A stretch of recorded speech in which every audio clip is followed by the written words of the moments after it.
নবীজি একদিন ডাকলেন হযরতে আলীকে, আলী এখানে বসো, আমার এখানে বসো। দুজনকে বসালেন। নবীজি বলছেন, ওমর, আলী, আমি মরে গেলে একটা লোক আসবে মদিনায়, তার নাম হলো ওয়াইস আল কারনি, তার নাম ওয়াইস, বড় ইয়ামানের কারন গোত্রে।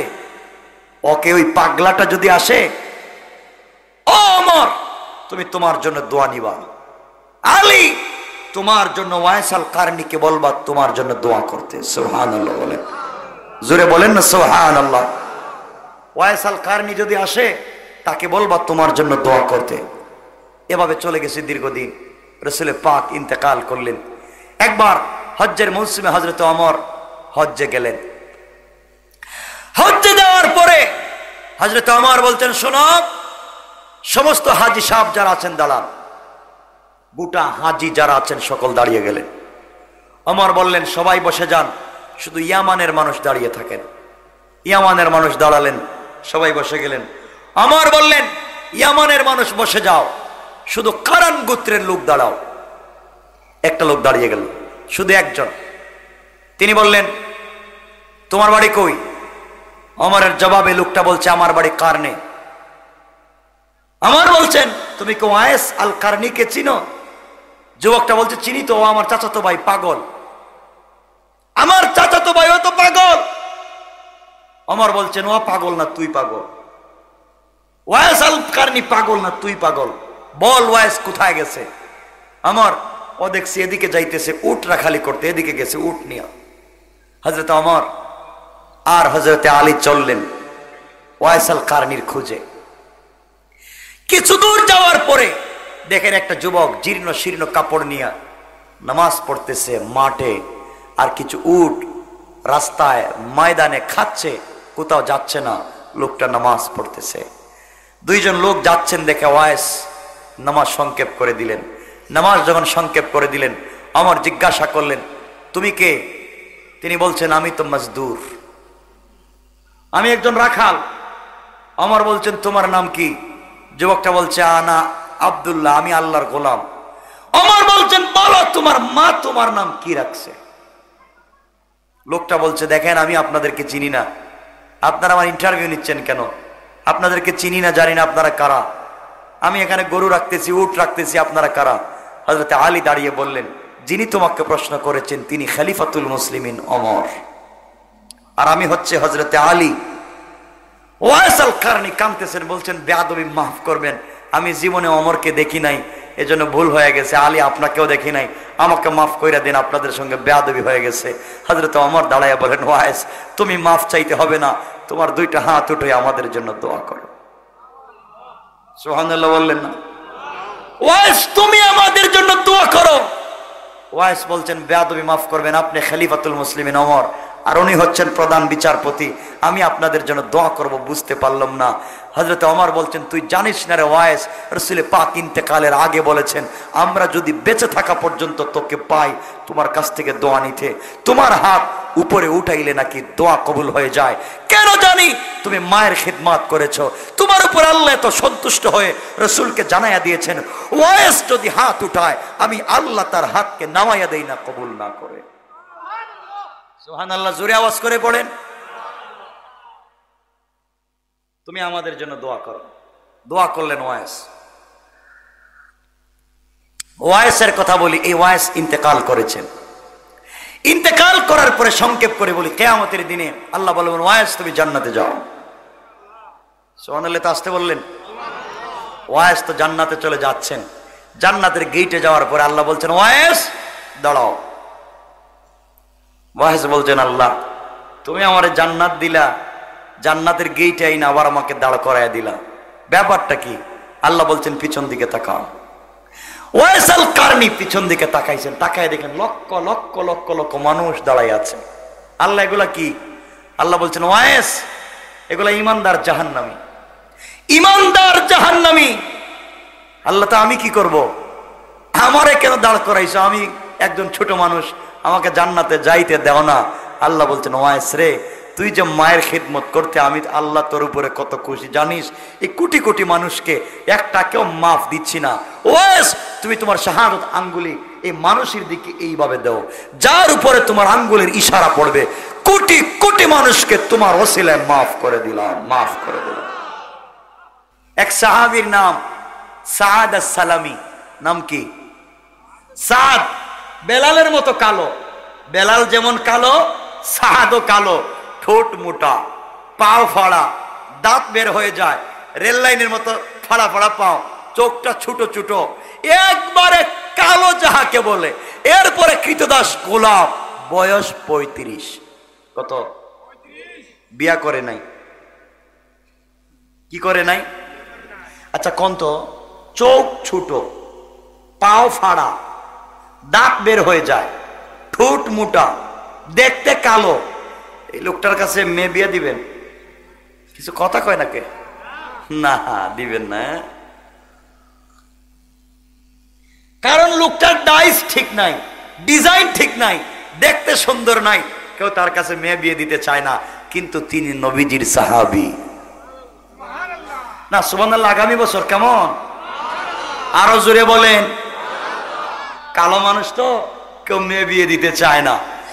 হযরতে সাদ আস-সালামি নবীজির বাড়ি থেকে বাইরে হয়েছেন, বাড়িও নাই, গড়ও নাই, জামা কাপড়ও নাই, ব্যাংক ব্যালেন্সও নাই, দেখতে কালো, শিক্ষা দীক্ষাও নাই, কিচ্ছু নাই। এরপরে বয়স 35, মেয়ে বিয়ে দিবে? রাস্তায় গিয়ে বসে আছে, কাঁদতেছে একা একা। আরে আমার জীবনে বিয়ে শাদিও নাই, জীবনে কি করলাম। কিন্তু রাসূলের সাহাবী একটা মানুষ তো আমার কাছে মেয়ে বিয়ে দেয় না, এভাবে দিন কাটে নাকি? বৈশা বৈশা নিরাই কাঁদতেছে একা একা। এই রাস্তা দিয়ে যাচ্ছেন দিনের নবী, বিশ্ব নবী মুহাম্মদুর রাসূলুল্লাহ। সবাই পড়েন না, একটু চিৎকার করে পড়েন না সাল্লাল্লাহু আলাইহি। নবী যাচ্ছেন বাজারে, আমার নবীজি বাজারে যাচ্ছেন, রাস্তার মধ্যে গিয়ে দেখে কালো সাহাবী সাদ আস-সালামি কান্দে। নবীজি পিছন দিক থেকে দুইটা হাত বাড়াইয়া নিজের পরিচয় না দিয়া চুকে এভাবে চাপ দিয়া ধরছে।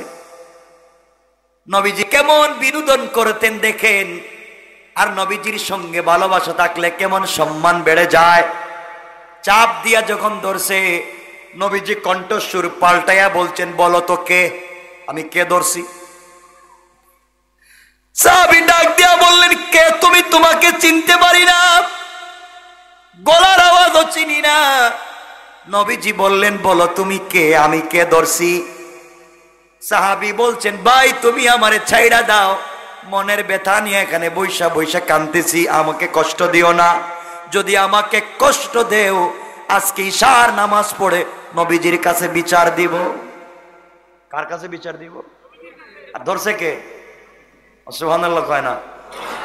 নবীজির কাছে বিচার দিব, ধরছেই তো নবীজি। নবীজি বলেন, বলো।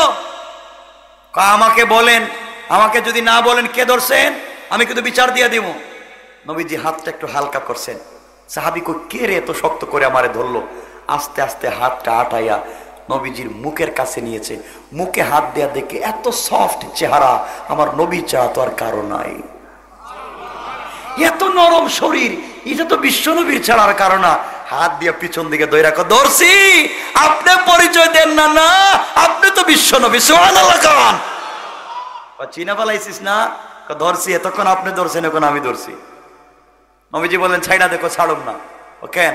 ইয়া রাসূলুল্লাহ, আপনার বুকটা আমার পিঠে লাগাইছেন না, একটু জোরে একটা ছাপ দেন না। আপনার বুকটা আমার পিঠের সঙ্গে লাগাইয়া দেন। আপনার বুকটা যদি আমার পিঠে লাগা যায়, আল্লাহর কসম, এই পিঠকে আল্লাহ জাহান্নামের আগুন দিয়ে জ্বালাবে না, জ্বালাবে না। নবীজি চাপ দিয়ে ছেড়ে দিলেন। নবীজি বলেন, কি রে কান্দিস কেন? বাড়িতে যাস না? হুজুর আমার কি বাড়ি আছে নাকি? আমি আপনার বাড়িতে ঘুমাই।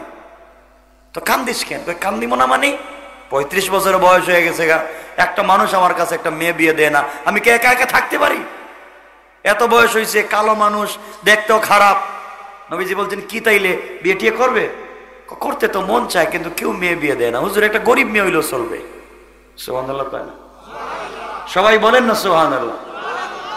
হুজুর একটা গরিব মেয়ে হইলেও চলবে, কিন্তু কেউ তো বিয়ে দেয় না, একটা কালো হইলেও চলবে আমার মতো, এরপর একটা বিয়ের দরকার।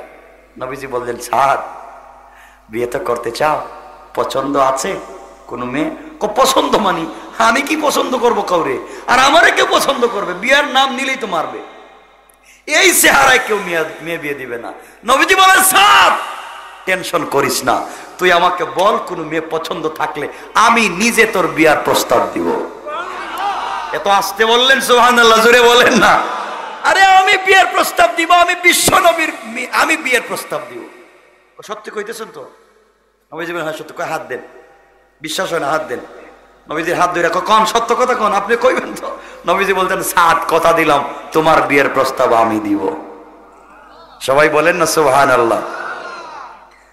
সাদ সালামি চিন্তা করে, নবীজি যদি বিয়ের প্রস্তাব দেয় তাইলে এই প্রস্তাব ফিরিয়ে দেওয়ার মতো মানুষ তো পৃথিবীতে নাই। কথা কন না, আছে? তাইলে নবীজি যখন বিয়ের প্রস্তাব দিবেন, তাহলে গরিব মেয়ের কথা কইয়া লাভ নাই, কালো মেয়ের কথাও কইয়া লাভ নাই। তাহলে বলবো একবারে বিশ্ব সুন্দরীর নাম, আর বলবো সব থেকে বড় শিল্পপতির নাম। সুবহানাল্লাহ। ইয়া রাসূলুল্লাহ, আমার একটা মেয়ে পছন্দ আছে, বইলা দিমু? নবীজিকে কয়া দে। সত্যি? হ্যাঁ। কই যে আপনার এক সাহাবী আছে না মদিনায় বাড়ি? বলে কে? কই যে শিল্পপতি, হাজার হাজার কোটি টাকার মালিক। কয়া আছে তো। ইয়া রাসূলুল্লাহ, তার একটা মেয়ে আছে, একটা মাত্র মেয়ে। মেয়ের উপাধি হুরে মদিনা, মদিনার হুর। না সুবহানাল্লাহ বাদ দিয়ে দেন, মদিনার হুর, বিশ্ব সুন্দরী। যেই মেয়েটাকে একবার জন্য কোটি কোটি টাকা ছেলেরা খরচ করে একটা নজর দেখতে চায়। ইয়া রাসূলুল্লাহ, এই মেয়েটা নাকি অনেক সুন্দরী, আমার এই মেয়ে পছন্দ। চিন্তা করছেন আপনারা কিছু? এই বিশ্ব সুন্দরের শিল্পপতির মেয়ে পছন্দ। নবীজি কয়, আর পাইছো না? না, তুমি কালো, ঘর নাই বাড়ি নাই, ঠুট মুটা, বেটে, এই হাবশি, গুলামো, আর এই মেয়েরা কয় আমার পছন্দ না। তো আপনি না প্রস্তাব দিবেন? তো আপনি প্রস্তাব দিলে ফিরিয়ে দেওয়ার শক্তি আছে? সুবহানাল্লাহ বললেন না? দেন দেন, প্রস্তাব দেন, আমি রাজি। নবীজি বলেন, সাদ তুমি তো আমাকে বিপদে ফালাই দিলা। ও বেচারা শিল্পপতি, বেচারার মেয়ের উপাধি হুরে মদিনা, তোমার বিয়ের প্রস্তাব কয় দরকার নাই, আপনি আমার সাথে ওয়াদা করছেন বিয়ের প্রস্তাব দিবেন, দিলে দেন, না দিলে নাই।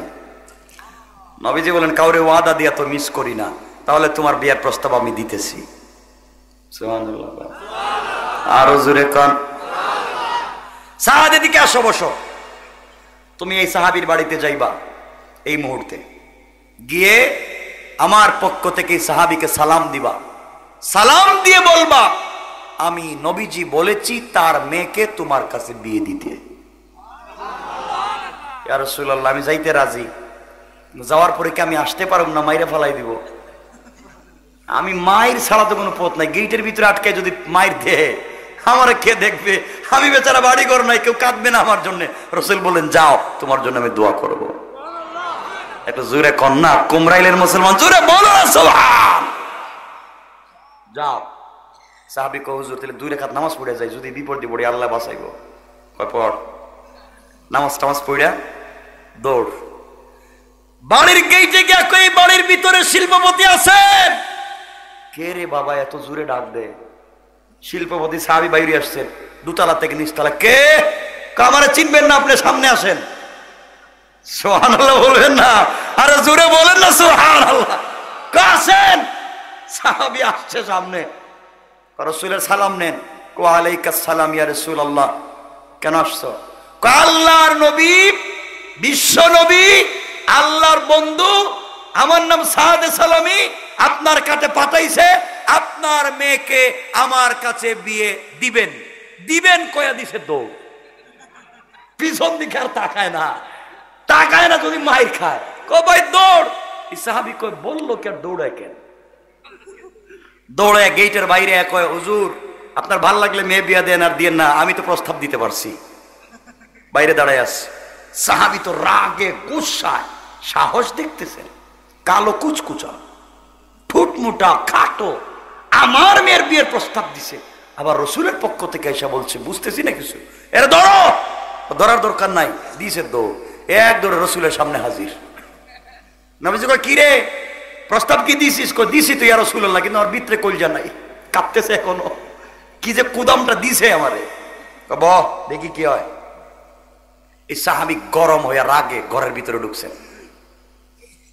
স্ত্রী জিজ্ঞেস করছে স্বামী আপনার চেহারা এত কালো কেন, এত গরম কেন? বুঝবা না, মেয়ে আসছে শিল্পপতির মেয়ে হৌরে মদিন। আব্বা জান কি হয়েছে বাবা?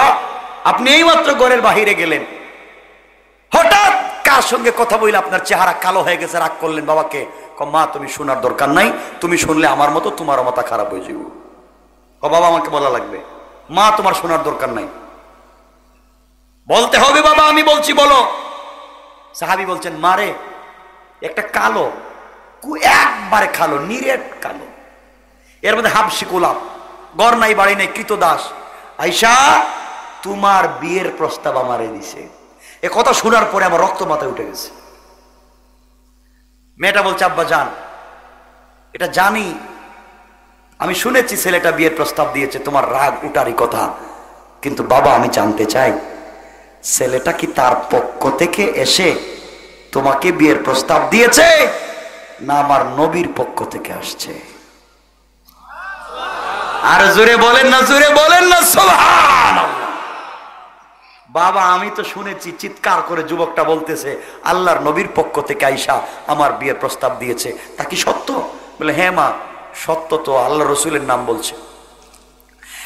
মেয়েটা বলছে আব্বা জান ছেলেটার বাড়ি আছে না ঘর আছে জানতে চাই না, কালো না দলো শুনতে চাই না, হাবশি গোলাম না মালিক তাও আমি জানতে চাই না, যেই লোকটাকে আমার নবী প্রস্তাব দিয়ে পাঠিয়ে দিয়েছেন আমার বিশ্বাস এত সাহাবীদের মধ্যে আমার নবী এই ছেলেটাকে মন থেকে ভালোবাসে।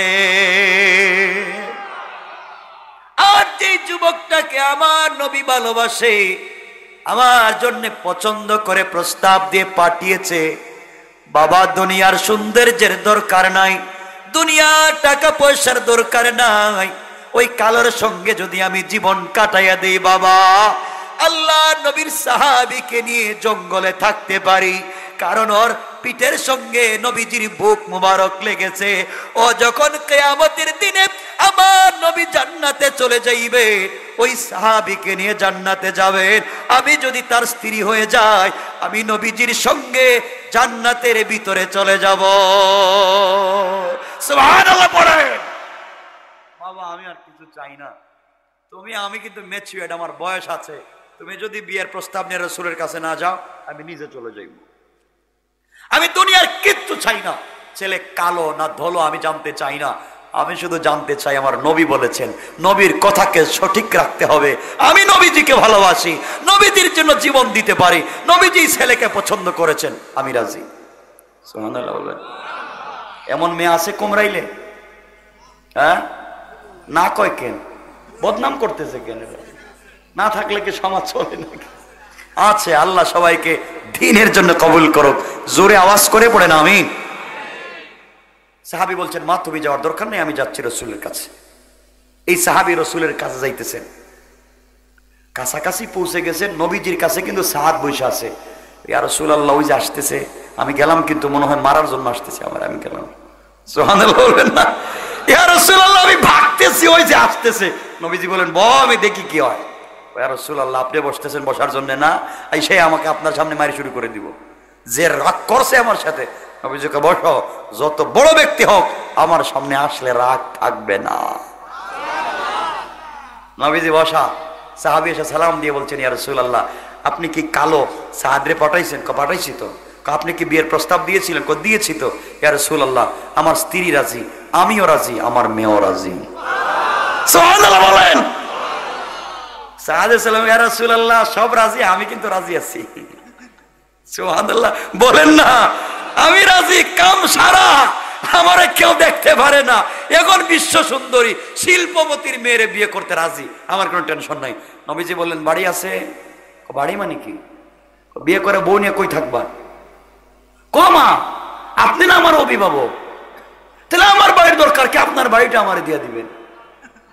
সুবহানাল্লাহ বলবেন না? আপনি আমার অভিভাবক, কে আমার বাড়ির টেনশন কে আপনিই দিবেন। নবীজি কয় আচ্ছা বাড়ির ব্যবস্থা করলাম। সাদ তো বউ যে বিয়ে করবা মোহর দেওয়ার টাকা আসেনি। মোহর মানে কি? আজকে 3 দিনের ভিতরে একদিনও খাই নাই। আপনি মোহরের কথা কন কোন খাও নাইতে বউরে খাওয়াইবা কেমনে? আমি জানি না, প্রস্তাবকে আমি দিছি, আপনি তো দেওয়াইছেন আমারে দিয়ে, ব্যবস্থা আপনি করবেন।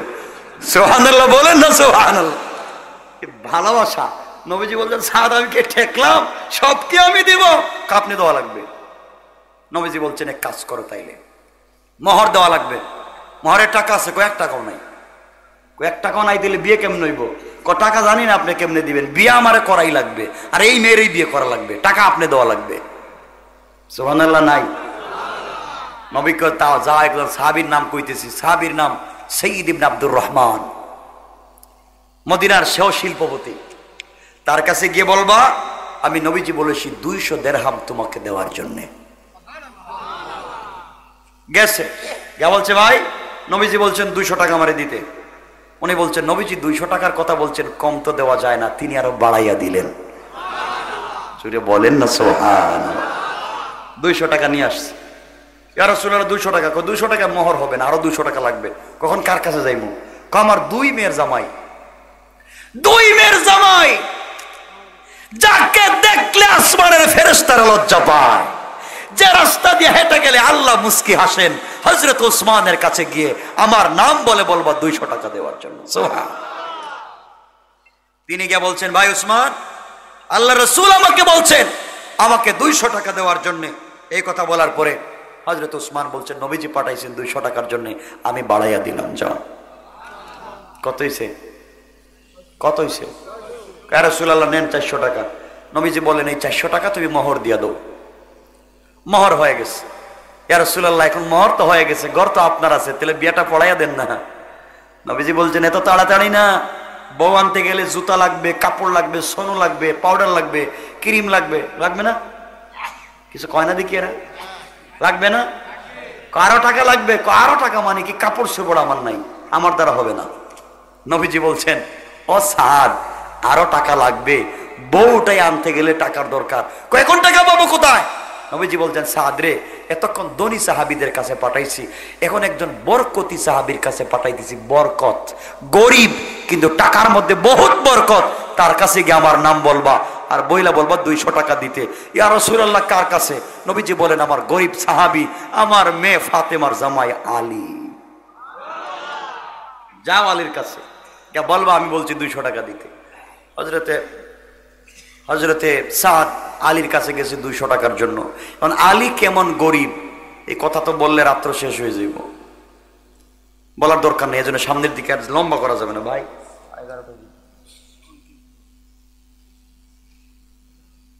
কষ্ট হচ্ছে না আপনাদের? না কয় কষ্ট হয় না। আমার বন্ধুগণ শুনেন, হযরত আলীর কাছে গিয়ে বলছে ইয়ার আলী আমাকে 200 টাকা দাও। আলী তো কেমন গরিব বললে তো রাত্র শেষ। আলীর গরিবই বাদ দিলাম, শুধু 200 টাকা নিয়ে আসছে। 200 টাকা নিয়ে এসে বলছে ইয়া রাসূলুল্লাহ 200 টাকা নেন। নেন 200। নবীজি বলছেন আমার দরকার নেই, 200 টাকা নিয়ে বাজারে যাও। বাজারে কাপড় কিনবা, স্ত্রীর যা যা লাগে জুতা মোজা সব কিনে আগামীকালকে বউ উঠাইয়া তোমার বাড়িতে নিয়ে যাইবা। থ্যাংক ইউ, আমি রাজি। এখন আল্লাহ নবীর প্রিয় সাহাবী হযরতে সাদ আস-সালামি বাজারে গিয়েছেন, 200 টাকা নিয়ে কাপড় ক্রয় করবেন, স্ত্রীকে উঠায় আনবেন। এমন সময় সাদ শুনে বাজারের ভিতরে কে বলতেছে, কে আছো? মদিনার বাজারের ভিতরে আশিকে রাসূল। কে আছো মদিনার বাজারের ভিতরে আশিকে রাসূল? দাঁড়াইয়া যাও। আল্লাহ নবীর সঙ্গে কাফেরদের যুদ্ধ শুরু হয়ে গেছে। জিহাদের ময়দানে নবীজি রক্তাক্ত হয়ে গেছেন। কে আছো রে? জিহাদে চলে যাও, নবীজির পক্ষে অস্ত্র ধরো। এই কাল সাহাবী সাদ আস-সালামি স্ত্রী উঠে আনার জন্য 200 টাকা নিয়ে বাজারে গিয়েছিল কাপড় ক্রয় করতে।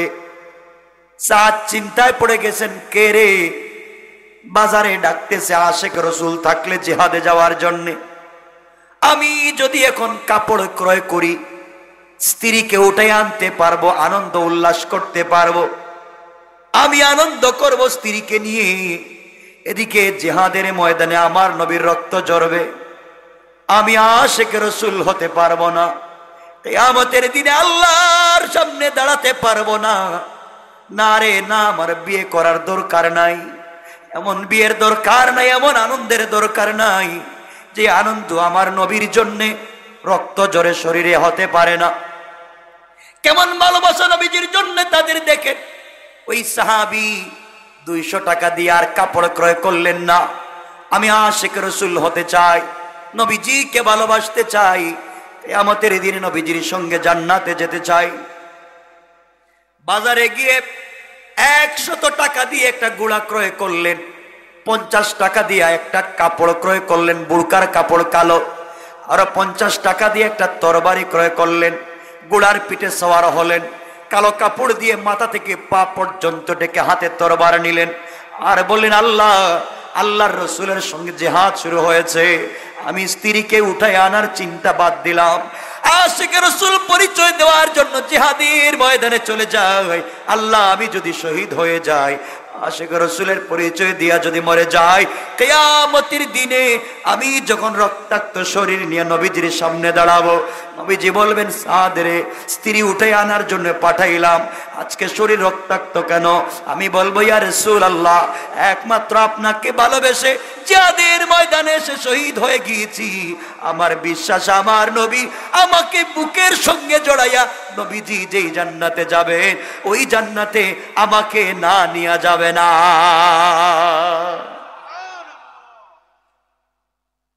আমার বন্ধুগণ, সাদ সালামি বুড়ার পিঠে সওয়ার হয়ে জিহাদের ময়দানে ঢুকে গেলেন, কাফেরদের মোকাবেলা করেন। রসুলের চোখ পড়ে গেল, কি রে, বুরকা পরে একটা লোক জিহাদ করে মুসলমানদের পক্ষে, কাফেরের বিপক্ষে। আমার কোন সাহাবী তো বুরকা পরার কথা না, আল্লাহর কোন ফেরেশতা হলে গোপনে গোপনে জিহাদ করার কথা না। সে কে? কাফেরদের বিরুদ্ধে যুদ্ধ করে, কাফেরদেরকে কচু কাটা করে, আমি চিনি না। এইভাবে তিনি যখন যুদ্ধ করে যায়, হঠাৎ করে হাত লম্বা করে তরবারি চালায়। আমার নবী ডাক দিয়ে বলেন, সাহাবীরা রে, ওইটা তো আমার সাহাবী সাদ সালামির কালো হাত দেখা যায়, যাকে আমি বউ উঠাই আনার জন্য টাকা দিয়ে পাঠাইছি। হাতটা তো দেখা যায় বড় কালো, কালো হাত আমার সাদের হাত ছাড়া কারো হাত না। ও কেমনে জিহাদে আসলো? কে রে? জিহাদ শেষ হয়ে গেল, খুঁজে দেখো সাদ আসেনি। লম্বা ঘটনা বন্ধুগণ। যুদ্ধ যখন শেষ হয়ে গেল, মুসলমান কারা শহীদ হয়েছেন, কারা আহত হয়েছেন, সবার যখন খবর নেওয়া হচ্ছে, দুইজন সাহাবী দৌড়াইয়া গিয়া দেখে বুরকায় আবৃত করা একটা লোকের শরীর থেকে রক্ত ঝরতেছে, মুখ থেকে কাপড় সরাইয়া দেওয়া হয়েছে। তাকায়া দেখা যায় নবীজির সাহাবী সাদ। কাপড়টা খুইলা দুইজন উঠাইয়া নবীজির সামনে হাজির করছে। মাথা থেকে রক্ত ঝরে, পা থেকে রক্ত ঝরে, টান দিয়ে কথা বলতে পারে না। নবীজি তার কপালে চুম্বন করে বলছেন, সাদ রে, তোকে না স্ত্রী উঠে আনার জন্য পাঠাইলাম, তুই কেমনে জিহাদের ময়দানে আসলে, কেমনে শহীদের জন্য আজ এত রক্ত চলে যায়? সাদ ডেকে ডেকে বলেন, ইয়া রাসূলুল্লাহ, কথা টান দিয়া বলতে পারি না, আমার গলা আটকে যায়। ওগো পয়গম্বর, আমি বাজারে গিয়েছিলাম, কাপড় ক্রয় করার জন্য গিয়েছিলাম, কে যেন ঘোষণা করেছে আপনি নাকি রক্তাক্ত হয়ে যাচ্ছেন জিহাদের ময়দানে। আমি এমন আশিকে রাসূল না, স্ত্রীকে নিয়ে আনন্দ করব, আপনি জিহাদের ময়দানে রক্তাক্ত থাকবেন। আল্লাহর পয়গম্বর 100 টাকা দিয়ে গুড়া ক্রয় করেছি, 50 টাকা দিয়ে তরবারি ক্রয় করেছি, 50 টাকা দিয়া কাপড় ক্রয় করে জিহাদের ময়দানে এসেছি। নবীজি বললেন, সব ঠিক আছে, মানলাম, বুরকার কাপড় পরেছো কেন? কালো কাপড় পরে জিহাদের ময়দানে আসছো কেন? সাদ কান্দে আর বলে, ইয়া রাসূলুল্লাহ, আমি যদি স্বাভাবিকভাবে আসি, মনে করেছি আপনি আমাকে জিহাদ করতে দিবেন না, আমাকে বলবেন আগে বাড়িতে যা, বউ উঠাইয়া নিয়ে যা, আমাকে আপনি তাড়াইয়া দিবেন, বাড়িতে পাঠাইয়া দিবেন, আশিকে রাসূল হতে পারবো না, আল্লাহর সামনে আশিকে রাসূল হিসেবে দাঁড়াতে পারবো না। আপনি যেন চিনতে না পারেন, এই জন্য বুরকার কাপড় লাগাইয়া জিহাদের ময়দানে হাজির হয়ে গেছে। কোন সুবহানাল্লাহ। এবার নবীজি বললেন, সাদ রে, এখন তো তুমি শহীদ হয়ে যাইবা, নির্ঘাত তুমি বাঁচবা না। সাদ বলেন, ইয়া রাসূলুল্লাহ, মরে তো যাব জানি, কিন্তু আপনার কাছ থেকে একটা খবর নিতে চাই। আপনি না আমার বিয়ে পড়াইয়া দিয়েছিলেন, পয়গম্বরে আরবি শুধুমাত্র কেবলমাত্র আপনার প্রেমে পাগল হয়ে জিহাদের ময়দানে এসে শহীদ হয়ে যাচ্ছি। আল্লাহর পয়গম্বর বলেন না, হাতটা বাড়াইয়া দেন, একবার বলেন না, যে নবীর জন্য দুনিয়ায় জীবন দিলাম, কিয়ামতের দিনে কি আমি আপনাকে পাবো? আপনাকে আমাকে হাউজে কাউসারের পানি পান করাবেন, আপনি কি আমাকে জান্নাতে নিয়ে যাবেন? নবীজি জড়াইয়া ধরলেন আর বলেন, সাদ রে, চিন্তা করিস না, চিন্তা করিস না, আমি বিশ্ব নবী কথা দিলাম, কিয়ামতের দিনে আল্লাহ হিসাবের পরে আমাকে যেই জান্নাতে দিবে রে সাদ, তোমার মতো পাগলা সাহাবীকে আমার সঙ্গে নিয়ে যাব। আমার বন্ধুগণ, সাদ এবার বলতেছেন, ইয়া রাসূলুল্লাহ, আমি যদি শহীদ হয়ে যাই, আমি আর কিছুই জানতে চাই না। জানাজার নামাজ আবু বকরকে দিয়ে পড়াইয়েন না, ওমরকে দিয়ে পড়াইয়েন না, কোনো বড় সাহাবীকে দিয়ে জানাজার নামাজটা পড়াইয়েন না। আপনি কি আমার জানাজার নামাজটা পড়াইবেন? আপনি কি আমার লাশের সামনে দাঁড়াবেন? আল্লাহর পয়গম্বর আপনি দাঁড়াইয়া এক ফোঁটা চোখের পানি যদি ছেড়ে দেন, আমি তো জান্নাতি হয়ে যাব। নবীজিকে ডাক দিয়ে বলছেন, পয়গম্বরে আরবি, আমার নাকে জান্নাতের ঘ্রাণ পাচ্ছি, মনে হয় বাঁচব না।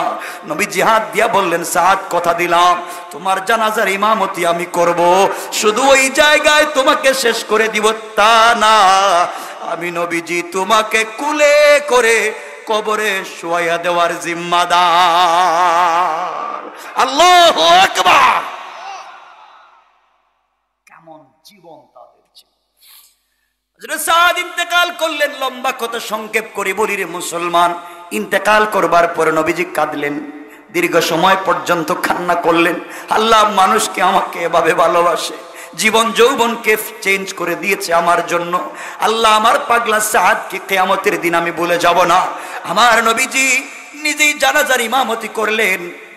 বন্ধুগণ শুনেন, সাহাবায়ে কেরাম দেখেন নবীজি ইমামতি কইরা হাঁটতেছেন, কিয়ামতের মাঠে হাঁটতেছেন, দুই পায়ের উপরে ভর দিয়ে হাঁটতেছেন, দুই পায়ের উপরে এভাবে ভর দিয়ে দিয়ে হাঁটতেছেন, পুরা পা মাটিতে লাগাইয়া হাঁটে না। হযরত ওমর বললেন, ইয়া রাসূলুল্লাহ, আপনি এই জিহাদের ময়দানে দুই পা মাটিতে লাগাইয়া হাঁটেন না কেন? পায়ে কি কোনো ব্যথা পেয়েছেন? কোমরে কি কোনো ব্যথা পেয়েছেন? কোন কাফের কি আপনাকে আঘাত করেছে? দুইটা পা কেন জমিনে লাগাইয়া আপনি হাঁটেন না? আমার নবী ওমরকে ডেকে বলছেন, ওমর, তুই জানিস না, তুই দেখিস না, তুই বুঝবে না, আমার সাদের উপরে আমার আল্লাহ খুশি হইয়া আসমান থেকে তার জানাজার নামাজের জন্য লক্ষ লক্ষ রহমতের ফেরেশতা জমিনে পাঠাইয়া দিয়েছে। আমি দুইটা পা জমিনে রাখবো, এতটুকুন জায়গা এই জমিনে আর খালি না। আমার বন্ধুগণ, বিশ্ব নবী হযরতে সাদকে কুলে করে কবরে শোয়ালেন আর আল্লাহকে বলেন, আল্লাহ, সাদ তো এতক্ষণ ছিল আমার জিম্মাদারিতে, এখন তোমার হাওয়ালা করে দিলাম। হযরত ওমর, আবু বকর কবরের উপরে কান্না করে বলে, সাদ রে, তুই হাবশি গোলাম হতে পারিস, কৃতদাস হতে পারিস, দুনিয়ায় তোর কোনো সম্মান না থাকতে পারে, আজকে তোর লাশ না হইয়া যদি আমার লাশ হইতো, কিন্তু আমাদের লাশকে তো নবীজি কুলে করে উঠাবেন না, তোর লাশকে যেই নবী কুলে করে উঠাইয়া কবরে রাখছে, তোর কপাল তো ভালো রে ভালো। আল্লাহ জানাইয়া দিলেন, বন্ধুরে, তোমার আর কান্না করা লাগবে না, তোমার জিম্মাদারিতে আমার জিম্মাদারিতে পৌঁছাইয়া দিয়েছো। কিয়ামতের দিনে ওই সাদকে আমি তোমার সঙ্গে পরিচয় করাইয়া দিব। জিন্দেগি তারা গঠন করেছেন নবীজিকে ভালোবেসে। আমার বন্ধুগণ, এই ভালোবাসা আমরা কি পারবো? কথা বলেন না, পারবো কি পারবো না? পারবো। আমার বন্ধুগণ, এভাবে যদি আমরাও ভালোবাসতে পারি, আর রাসূল তো আমাদেরকে ভালোবাসাই দিয়েছেন, যেই নবী আমাদেরকে ভালোবাসেন, যেই নবীকে আমরা ভালোবাসি, এই নবীজি এখন আছেন কই? কথা কয় না, কয় মদিনায়। এতক্ষণ কি ওয়াজ করলাম, কই নবীজিরে না সিদরাতুল মুনতাহায় রাখছিলাম? ভুলে গেছে কেমন এরা? নবীজি কোথায়? সিদরাতুল মুনতাহায় রাখছিলাম না? নবীজি আরশে আজিমে যাওয়ার কথা না? এখন আছেন কোথায়? সিদরাতুল মুনতাহায় থাকুক, আরশে আজিমে যাওয়ার দরকার নেই, ঠিক আছে না? আজকের দরকার নেই, এখানে বসে থাকুক। আমরা আর যদি কোনোদিন সময় পাই এরপর আমরা সিদরাতুল মুনতাহা নিয়ে যাবো, এরপর আল্লাহর সঙ্গে দেখা করাইয়া দিব, আল্লাহর সঙ্গে কিছু কথা বলাইয়া দিব। কি কথা হবে আমার আর আপনার সম্পর্কে আরেকদিন বইলা দিব, আজকে থাইকা যাবে। 12টা হয়ে যেতেছে ভাই, মরে যাই মুখে আমি না। আরে না, করোনা কিছু হবে না ইনশাআল্লাহ। কষ্ট হচ্ছে না আপনাদের? একটু হাত উঠে দেখেন কার কার কষ্ট হচ্ছে। ওরে আরো হইতেছে দেখা যায় বেশি।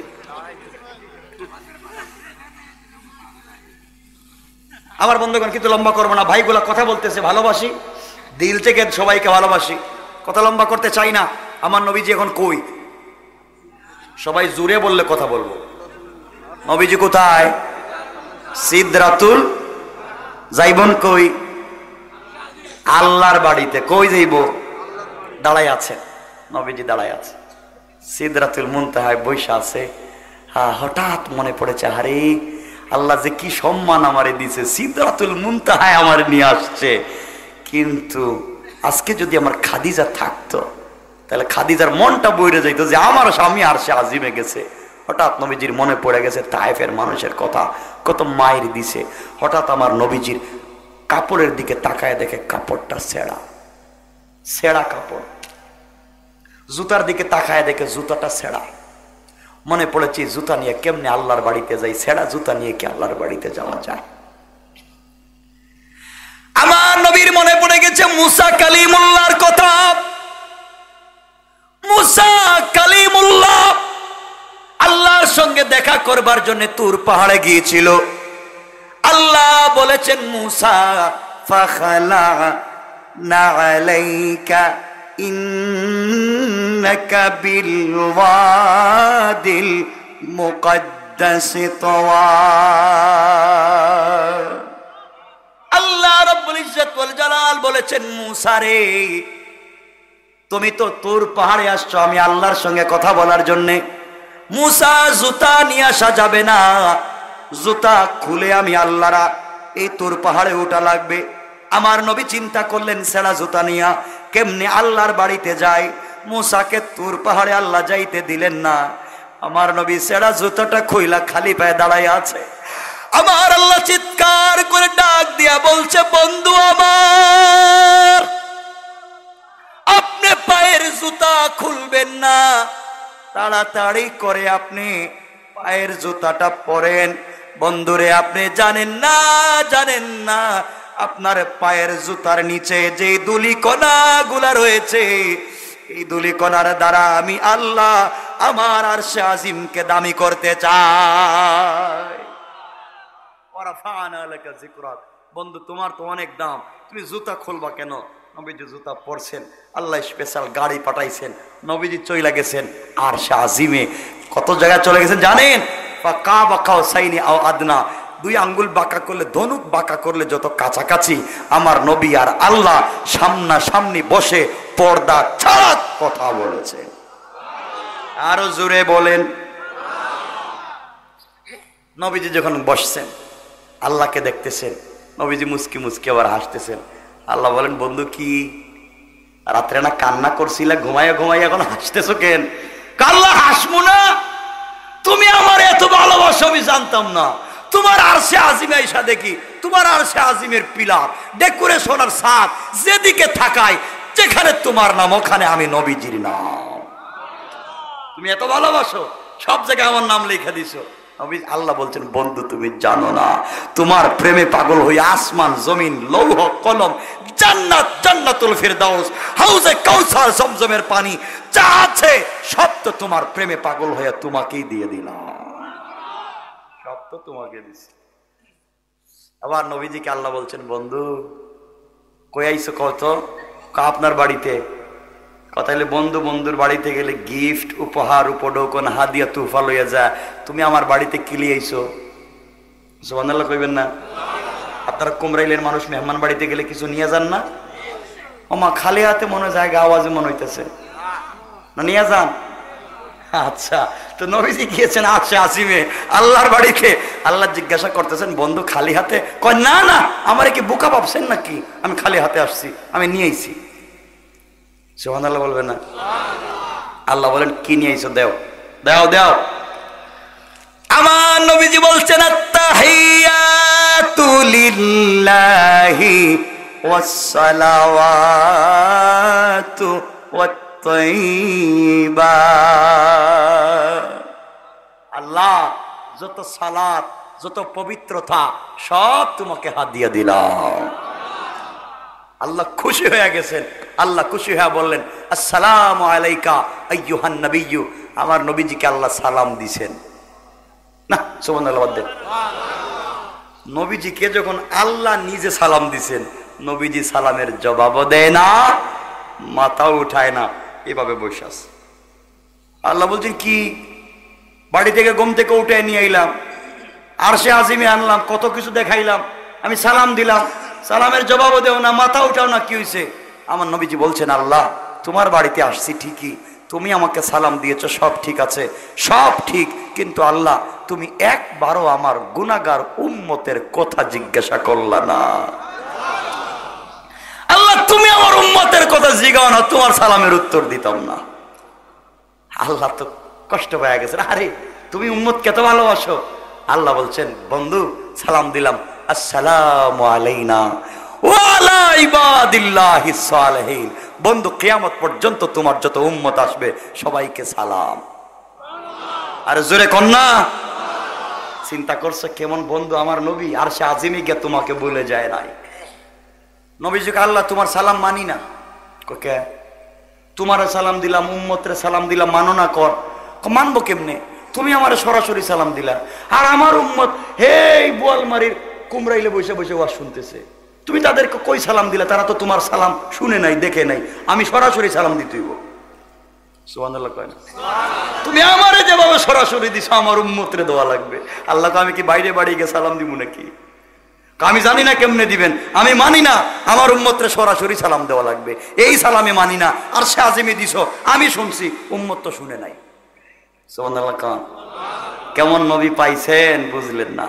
আল্লাহকে বন্ধু তাইলে কেমনে সালাম দিব? জানি না, আপনি দেন, এরপর আমি জবাব দিব।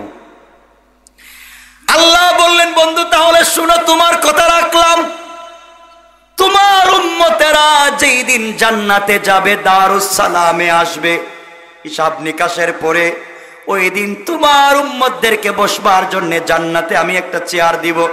এই চেয়ার হীরা জবরদস্ত ইয়াকুত পাথর দিয়ে তৈরি করা, এক একটা চেয়ার জমিন থেকে আকাশ পর্যন্ত উঁচা। এই চেয়ারে তোমার উম্মতেরা বসে থাকবে, আর আমি আল্লাহ ওই সময় জান্নাতের পর্দা সরাইয়া তোমার উম্মত থাকবে বসা, আর আমি আল্লাহ দাঁড়াইয়া দাঁড়াইয়া তোমার উম্মতকে সালাম দিব। কোন সুবহানাল্লাহ। নবকা বুঝছি সালাম দিবেন, কিন্তু আমি কেমনে? প্রমাণ কি? সুবহানাল্লাহ কইবেন না? প্রমাণ দেন, প্রমাণ। আমার আল্লাহ এবার প্রমাণ দিতে কোরআনের আয়াত নাজিল করে বললেন তাহিয়াতুহুম ইয়াওমা ইয়ালকানাহু সালাম। আল্লাহ রাব্বুল ইজ্জত ওয়াল জালাল বললেন গোলামেরা তোমাদেরকে হিসাবের পরে যেদিন জান্নাতে ঢোকায় দিব দারুস সালামে, ওই দিন তোমরা থাকবে বসা, আমি থাকবো দাঁড়ানো, আর আমি আল্লাহ দাঁড়াইয়া তোমাদেরকে সালাম দিব। কোন সুবহানাল্লাহ। এবার হইছে আমার উম্মতরে সরাসরি দেওয়া লাগবে। দেখছেন কেমন নবী? কথাবার্তা হচ্ছে, কষ্ট হচ্ছে আপনাদের? কথাবার্তা হচ্ছে। আল্লাহ বলতেছেন বন্ধু আর কিছু খাদিজা ফাতেমার জন্য কিছু নিবা? কয় না। আলীর জন্য কিছু নিবা? কয় না। তাহলে কার জন্য? আল্লাহ কিছু দিলে আমার উম্মতরে দাও, কিছু দিলে আমার উম্মত সুম্মত ছাড়া আর কিছু নাই। তো এই জায়গায় কত জিনিস আছে। কি দিছেন আল্লাহ জানেন? বলছেন বন্ধু তোমার আর আমার মধ্যে পার্সোনাল সম্পর্ক হবে, কন্টাক্ট হবে তোমার আর আমার মধ্যে, কেউ জানবে না। এই টেক্সট কি আল্লাহ হামিম ইয়াসিন তাহা কাফা ইয়া ইনসাফ, তুমি বুঝবে আর আমি বুঝবো, কেউ বুঝবে না। আল্লাহু আকবার বলেন। কেউ বুঝবে না। এভাবে হবে না, কিছু বুঝাও লাগবে। আল্লাহ বলেন বন্ধু তাহলে কি চাও? আল্লাহ আমার একটা দোয়া শিখাও। দোয়া এমন একটা দোয়া শিক্ষা দিবা যে দোয়া দুনিয়ায় গিয়ে করলি আমার একটা উম্মতরে তুমি জাহান্নামে নিতে পারবা না। চিন্তা করেন এক নবীর কথা। আমার তো আশ্চর্য লাগে নবীকে কেমনে ভুলে যাও। আমি আগেই শুরুতে বলেছিলাম আজকে এক বন্ধুর কথা বলবো, যে বন্ধু তোমাকে কোনোদিন ভুলে যায় নাই। দেখো তোমার বন্ধু দুনিয়ায় ভুলে না, আর সে আসিমি গিয়েও ভুলে যায় না। আরে এমন একজন বন্ধু কবরে রাখবার করে চলে আসলাম। নবীজিকে যখন ইন্তেকাল করলেন কবরে রাখা হয়েছে, শোয়ে দেওয়া হয়েছে।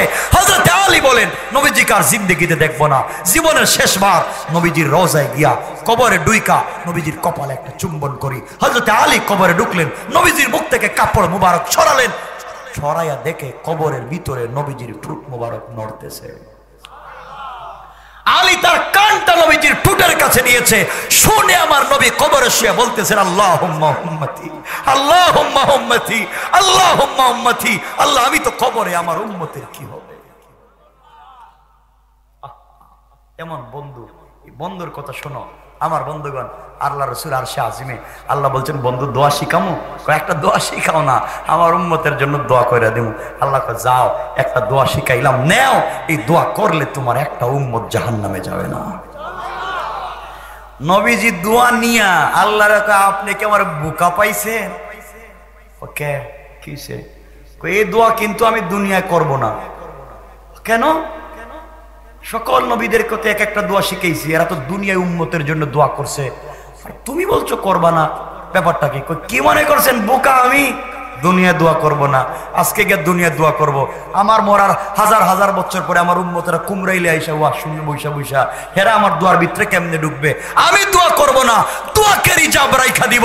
কিয়ামতের দিনে জাহান্নামের গেটে দাঁড়ায়া আমি তোমার এই দোয়া করব, আমার তোমার জাতে পাকের কসম, এই দোয়া করার পরে আমার একটা উম্মতকে জাহান্নামে দিতে পারবা না, পারবা না, পারবা।